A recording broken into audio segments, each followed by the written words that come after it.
Welcome to No Borders with Brian and Carrie. Today what we're discussing is how inflation has affected world travel. I know for us it's really affected. Yeah, for us it has a lot. We get this question quite a bit. You know, what are you going to do when inflation goes on the rise and you may not be able to afford this anymore? Well, it already has gone on the rise and we've made adjustments. Mm-hmm. So what we're just going to kind of be going through today is kind of how we've seen it affect our travels, and then also going to touch on, so there's hope, some things that you can do to maybe manage inflation a little bit in your travels. Okay, the biggest one we've talked about, we've touched on this quite a bit, is our accommodations.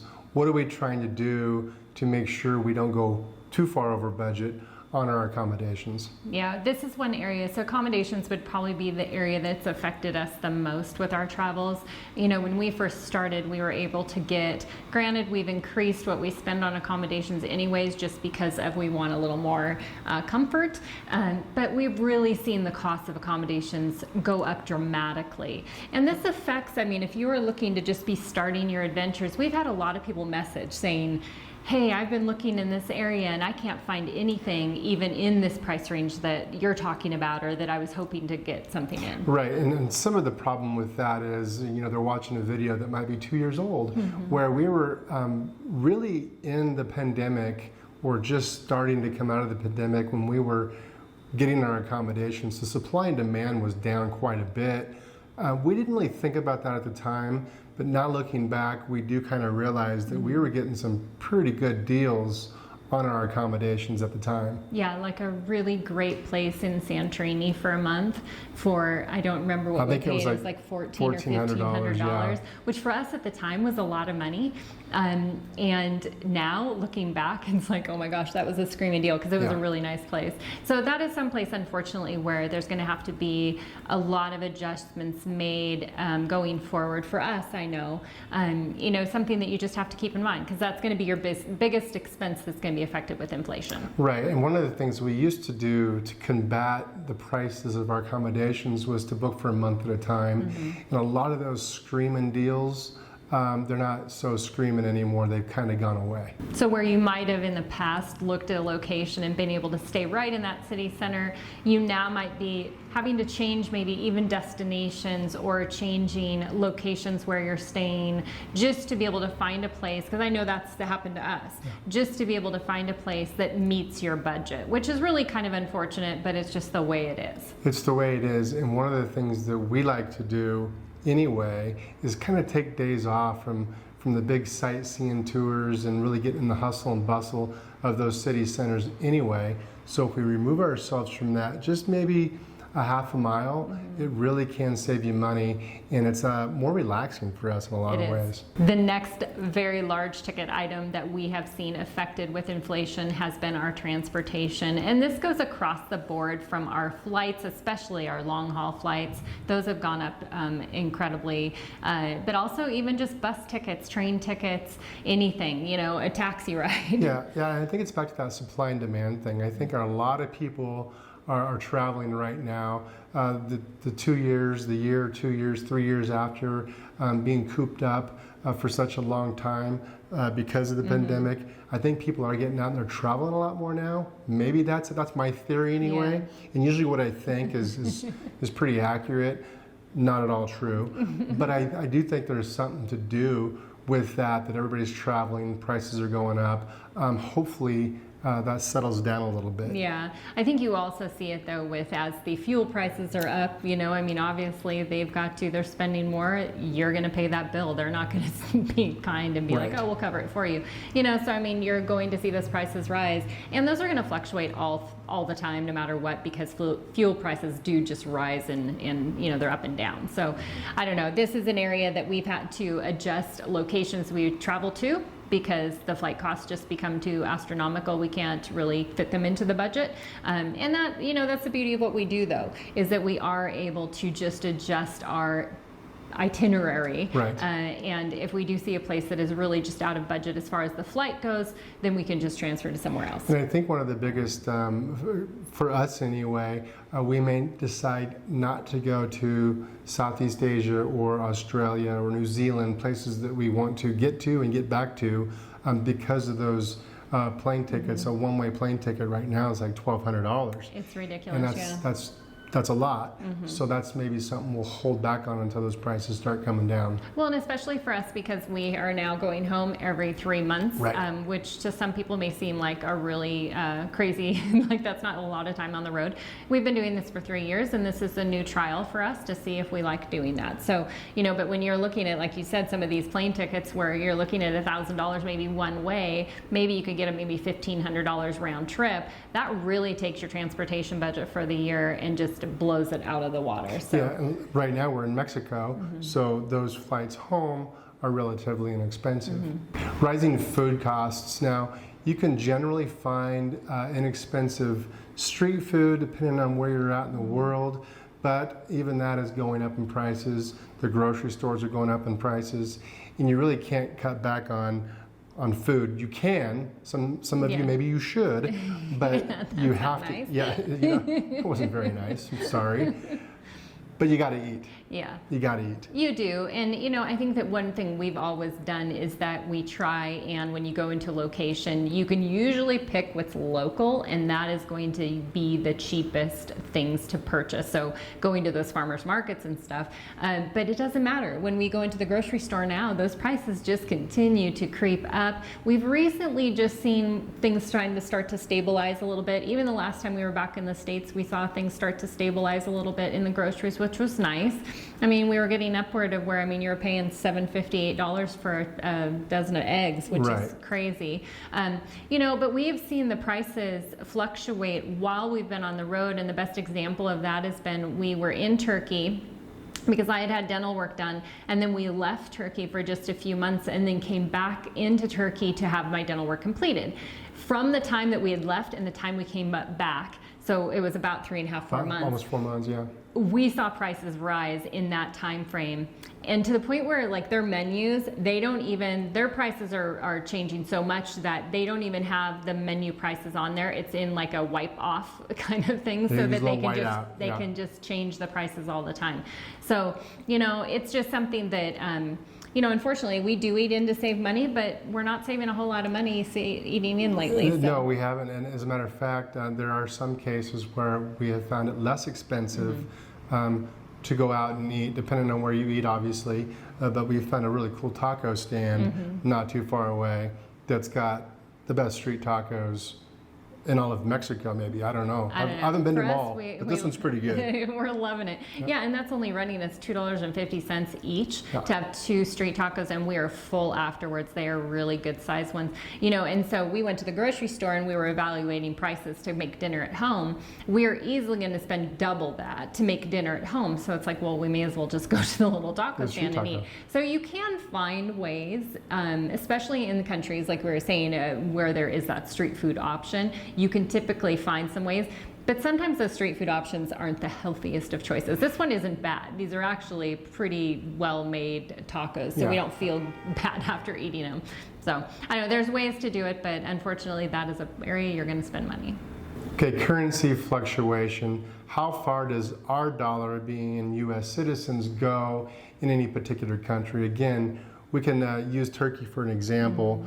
Before we got there, it was really inexpensive. When we got there, it was relatively inexpensive, and when we went back, it was starting to catch up. Yeah. So it's something that we're very aware of. Argentina is a stop that we'll be going to as well, and again, kind of the same pattern. Well, and we were hearing from so many people, because we had been mentioning we were going to Argentina, and they're like, oh my gosh, the dollar right now is so great. You get so much for the value. They were comparing it to Southeast Asia. Right. And that has quickly changed. Unfortunately, we're not going to be there now for a few more months, so we're hoping by the time we get there that it's still decent. But that is one of those areas that you really don't know. You could plan your travel 6 months in advance and budget out that 6 months, and then all of a sudden that dollar can change very quickly and really push you out of your budget area. Right. That's kind of what we've discovered with Argentina, is we've been planning this trip. We're not really planning it, but thinking about it for a good 6 months to a year. Yeah. And gosh, a year ago we were like, oh my, this is going to be great. We're gonna go, and it's going to be inexpensive, but we're going to save a lot of money. Well, it's not going to be that way now. Now it's still. I looked the other day. It was still maybe 51% less expensive than where we're from in the United States. So we keep that in mind as well, as we're still ahead of the game, but just not as far ahead. Yeah, it's definitely not going to be now a money saving location for us. It's going to be our typical monthly budget location. So that was kind of unfortunate, because this 6 months was supposed to be kind of saving some money, because we had some other kind of cool things planned that we're doing. So we'll just have to make adjustments elsewhere, which is kind of the fun of the travel. You can do that, when you're a full-time traveler. So you got to pivot. Now, as you see inflation go up, that's going to also affect those activities, excursions, any of those things that you had planned that you might want to do in a location. One example, we were in Budapest, and from the time we had gone to the time we had watched a video somebody had done, and then some other people had commented about how much we paid, for instance, to get into the palace, and then what they paid just a few months prior, and it was quite a considerable difference in price. So you just see those prices change, and so you have to evaluate and maybe change and pick what you're going to be doing. Yeah, we pick and choose anyway what we're going to do and when we're going to do it.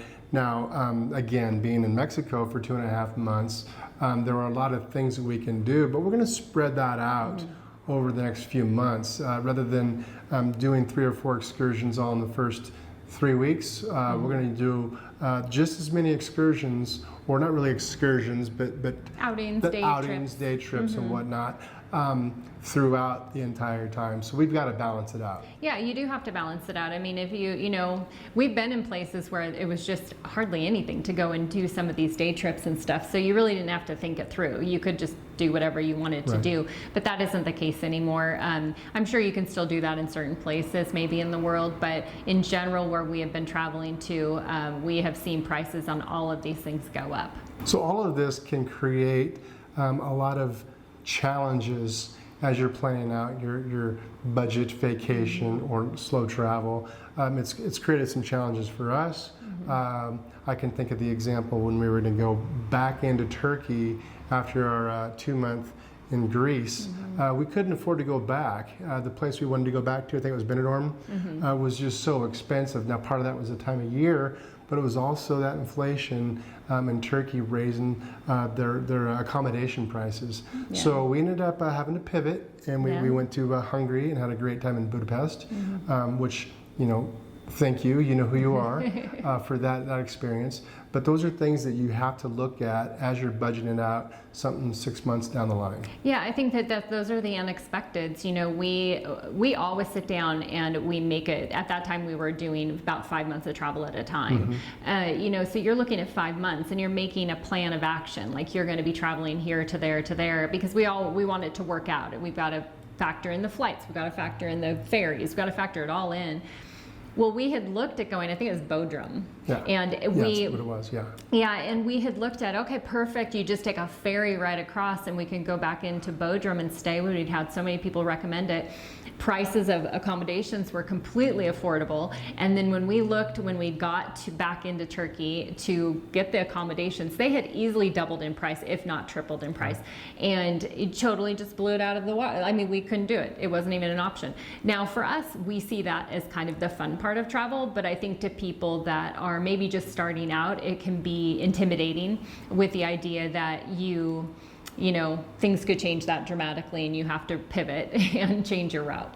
So if you are planning 6 months out, maybe go ahead and book those accommodations good and early, to where you can afford it, that's the price you're going to pay.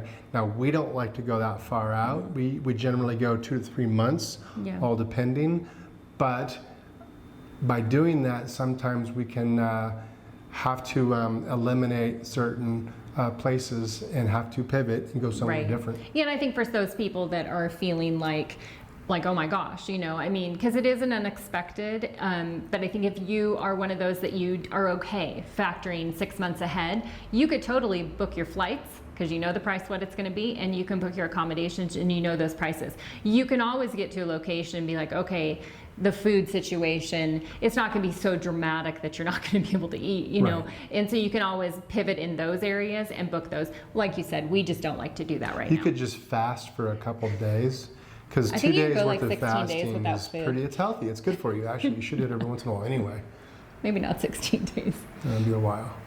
So now we've shared like so many of the negative Debbie Downer like bad parts of the inflation, but there are ways to kind of navigate around it. We have learned because we've been doing this a while, what can you do that is going to help you stay on the road and keep going? Yeah, one of the ways that we're kind of counter doing this right at the moment, but we will probably get back into it soon, is just slow your pace. The longer you're in one spot, the more money you're going to save. Not only on accommodations, that those streaming deals have gone away in a lot of cases, but you're not paying for buses or trains or any transportation costs between your destinations because you're staying in one place for a longer period of time. Yeah, those prices we have really noticed when we are staying in a location for a month at a time. You know, you can go to the grocery store, you can kind of stock up on things where you get a better price because you're getting an entire container of something. Well, when you're only in a place for a week, you're only buying small portions of things because otherwise you're going to be throwing it away. And you might be eating out more often and things like that. So we've kind of learned, well, you know what, we better stop and just relax, slow the roll. Yeah, I think that if things got to a point for us where we really needed to rein things in a little bit, we would totally be back to slow travel. Even if we weren't getting the discount on accommodations, you're still, like we said, getting those discount on, you're not moving from place to place and paying for transportation and saving in all those other areas as well. The other key way to save is to stay out of the touristy areas. You know, this is an area we always honestly look back and catch ourselves in. You're always drawn to that main city center. You're drawn to be in where all the action is and around everything. We typically stay a little bit outside of the city center, but then a lot of time we even get to those cities and then we realize we didn't even need to be in the big city. We could have picked a cute little town outside of the city and just come in and visited the city. Right. You save a lot on accommodations. You save a lot on accommodations. You do, because you're really only going into that city square, that touristy area. If you're there for a month, you might go in 2 or 3 times at the most.